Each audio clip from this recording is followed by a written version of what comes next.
If you've determined that you want to start your vegetable, herb, or flower garden from seed, but would like to know some of the differences between purchasing your seeds from a store versus a catalog, I've got some quick pros and considerations about each to help inform your decision. Let's jump in. But first, if we haven't met, I'm Cassandra. I'm a city backyard homesteader, and like you, I was curious about the differences between store and catalog seeds.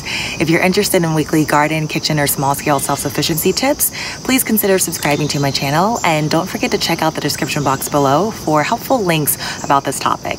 So let's start by discussing the main pros and cons to purchasing store-bought seeds, then we'll do the same for catalog seeds. One, it's likely the most convenient option. It's just super easy to pick up seeds while you're already at a big box store, and for the most part, you'll get a decent selection. Two, chain stores usually carry seeds of vegetables, fruits, and herbs that are regionally agreeable to your climate, so you don't have to worry about whether a particular variety is suited to your growing zone. You may also find a small selection of heirloom, hybrid, or organic seeds. And third, store-bought seeds are competitively priced, meaning dollars for dollars, they're the cheapest option. But there are a few cons to consider when purchasing store-bought seeds. First, seeds sold in stores may not have been stored under ideal conditions, and as a result, germination rates of store-bought seeds can often be inconsistent from pack to pack.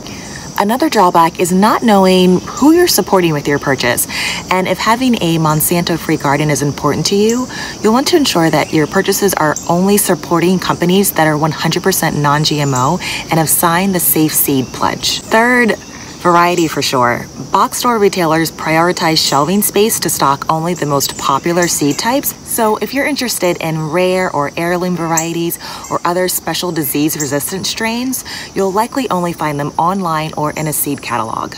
Now let's talk about the pros and cons of purchasing your seeds from a catalog. First, value. If you have a sizable garden, ordering seeds from a catalog or online is often cheaper because you'll be eligible for bulk discounts. Two, with catalogs, you can choose seeds from companies that are in your geographic region or climate, which means they'll have the best information as to what varieties will perform extremely well in your area's condition. And third, if you're interested in rare or heirloom varieties or other special disease-resistant strains, you'll find the best selection in a catalog. Fourth, most catalog seed companies are family-owned and operated, so your support of local or small business makes the slightly higher cost to support catalog operations and local economies immeasurable. And fifth, most seed companies are dedicated to the preservation of heirloom seeds, and I don't know about you, but stewarding the thousands of crops that we'll never see in a grocery store or eat from a grocery store is important because that's our collective human history. But there are a few downsides to ordering from seed catalogs, and the first is that it can be expensive because the seed prices will be a little higher than what you pay in stores, and you'll be paying shipping charges. This can add up quickly, so to circumvent this, try sharing the expenses with a fellow gardening friend and ordering together. Another drawback is you may not be able to get all of your seed needs in one catalog, and this is where catalog shopping can become inconvenient. Paying shipping the first time is something you can kind of stomach, but twice? Yikes. If you're on the newer side of gardening, here's where you may only want to choose catalogs that have an extensive collection. The third drawback is that it does take time to get your order. Now, this isn't an issue if you order early, but if you don't, then you won't be able to get what you're looking for in time for that growing season. You've got to be proactive and organized when ordering through the mail so you don't miss out on varieties that you want to grow.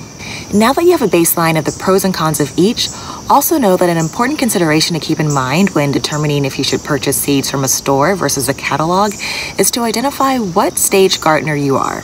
If you are relatively new to gardening and will be simultaneously building up your gardening tool inventory, soil amendments, and other supplies, you may want to start by purchasing your seeds at the store because they'll carry all the basic vegetable varieties that you'll need to get started, but at reasonable prices. But once you gain some experience, you may want to expand your choices and explore beyond the basics, which will inevitably lead you to the immense variety you can only find in seed catalogs.